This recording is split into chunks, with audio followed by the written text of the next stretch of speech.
I've been giving some thought to this apparition, call it an apparition, don't really think it's a thing. This sun we have here on our flat earth, this light in the sky,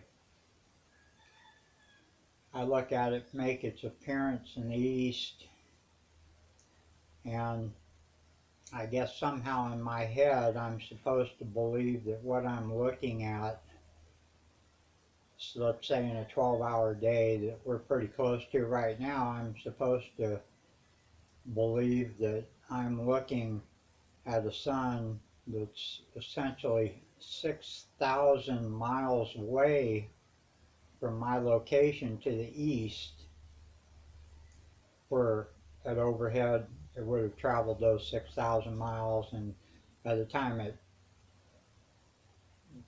disappears in the west, that would be another 6,000 miles.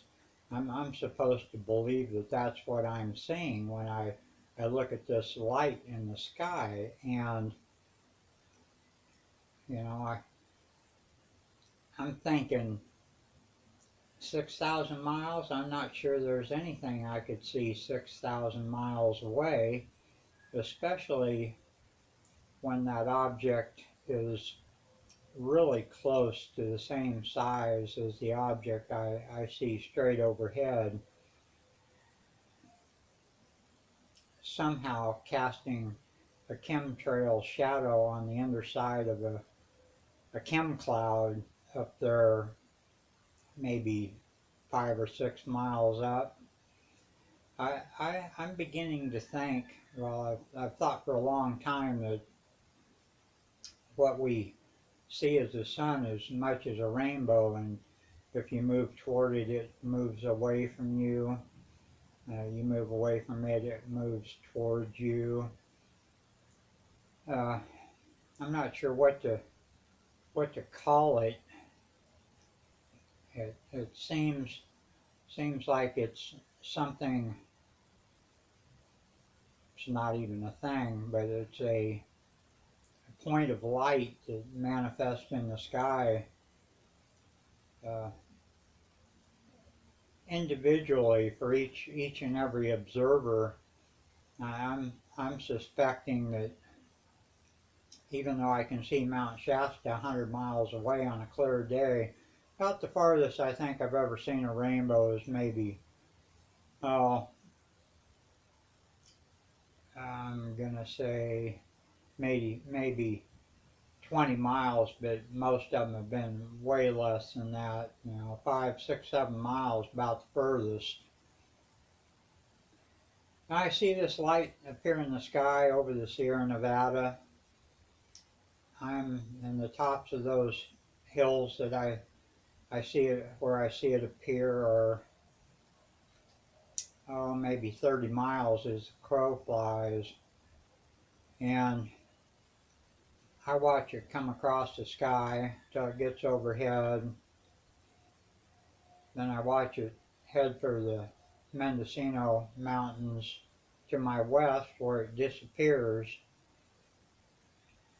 another 30 miles away, and it takes 12 hours for it to traverse this distance, which is essentially 60 miles, basically, as I watch this light in the sky. I look overhead, and there's a chem cloud up there some days, and some days I'll see a chemtrail laid underneath that cloud, and at the same time, when the sun is in close proximity to it, I see what appears to be a shadow from the chemtrail on the underside of the cloud. And what I'm suggesting is that light, from my vantage point, is probably, I'm just using my senses, and a lot of people are going to think this is nonsense, but it's like way out of the box for what most people believe. Phuket word, you know, kind of brought her home for me when he did his last video talking about, you know, being able to see about 50 miles out, you know, as he watches the sun disappear.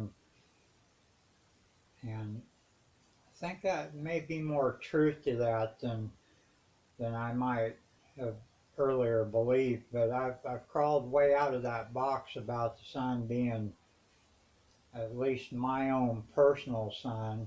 And granted, the people see the people to the east, to the west of me, people in Japan, you know, they're getting ready to see the sun come up when I'm watching it, you know, disappear over the Mendocino there. But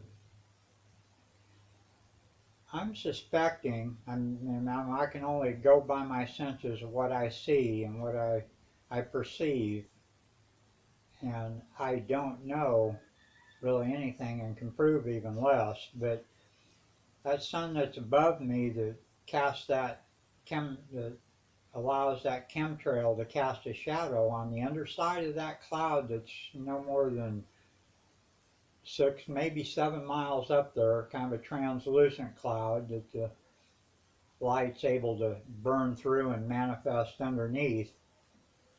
I would say that's where that light is. I don't know if I should call it a focal point of or whatever. I'm not sure what the terminology would be. And the other things that make me suspect that that light that I'm observing and is only and is a lot like a rainbow to me, as best I can tell. When the sun makes its appearance in the morning, oftentimes if I'll find it lighting up the undersides of clouds that it can't penetrate once it gets up into the cloud layer. I experience the same thing in the evening, it lighting up the underneath side of the clouds that it hadn't been able to penetrate all day. And as strange as it may sound, I'm suspecting that that focal point or whatever that causes that light to manifest where it does is in fact underneath the clouds, shining up under the clouds, uh, from my point of view, to show the colors of the reds and yellows underneath the clouds. Uh, Crazy as it might sound, same thing in the morning, lighting up the underneath of the clouds that it cannot penetrate once it's moved to a position where the clouds block it from view. The other thing being crepuscular rays and anti-crepuscular rays. That sun, you draw lines from those crepuscular rays back to a point. That point manifests just above those clouds where the crepuscular rays appear to uh, originate. Same thing when it's going down in the west and the anti-crepuscular rays from a cloud that's just over the mountains. That sun shines back through that cloud, and those anti-crepuscular rays go to a point, and that point is immediately behind those clouds, not 6,000 miles away from the clouds. So I know this is way out of the box and not what anybody but me thinks, but uh, you know, I think that sun, when it's directly overhead on a clear day, might be 4, 5, 6, 7 miles up there, not very high, where that point of light manifests above my head. It sure feels like it in the summertime when it's hot as F. I don't know. I just am pretty goddamn sure that I'm not looking at a sun here on this flat earth when it first makes its appearance. Is not any of my senses telling me that it's 6,000 miles away, even though people in England are seeing the sun set, evidently 6,000 miles away from them, or so the story goes, so we're told. Uh, anyway, that's my 2 cents worth on the sun, and I certainly don't know, and I certainly can prove nothing, but just going by what my senses tell me, uh, that's my take on it. Thanks for listening.